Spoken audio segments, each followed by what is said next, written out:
And it's interesting now, here we are in the middle of a global pandemic.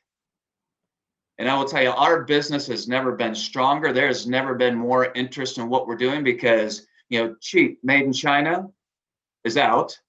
And everyone wants high quality, American made. The fact that we're creating American jobs. And it's a phenomenal timing. And oftentimes I'd rather be lucky than good. And the timing is just phenomenal right now for us.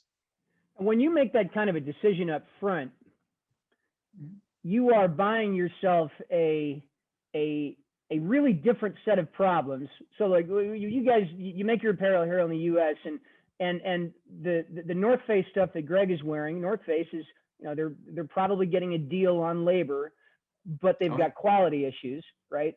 And meanwhile, you got to pay people a lot more, which means probably that you've got to have a much more automated process, which means that you've got some technology problems to solve that, that North Face might not have to solve, right? You got it. And, the reason why, it went from 50% in 93 down to 3 now is because if you've never seen an apparel plant, it's very labor intensive. You think of every single button, every single zipper, every single thread, there's some automation there, but it's very manual. So, back in 93, the cost of labor here in the US was here, overseas in China it was here. And what's happened over the last 5-10 years, the cost of labor overseas keeps coming up.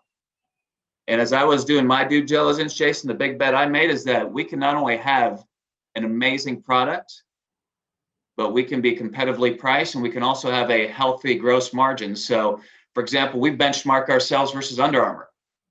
And this is public data, but Under Armour over the last 10 years, their gross margins have ranged in the mid 40s, to the high 40s. And we're 3 years in, we're in the low 40s right now. And that's before we really even start to build scale. So we're at the point right now that we can be ultra competitive. And the other fact that we have is, in the middle of this global pandemic, a lot of brands were shut down. They were challenged because everything from China shut down. That international supply chain was a real challenge versus, we're right here in the US. We don't have to invest 6 months in inventory for waiting for stuff to come over on the boat from China.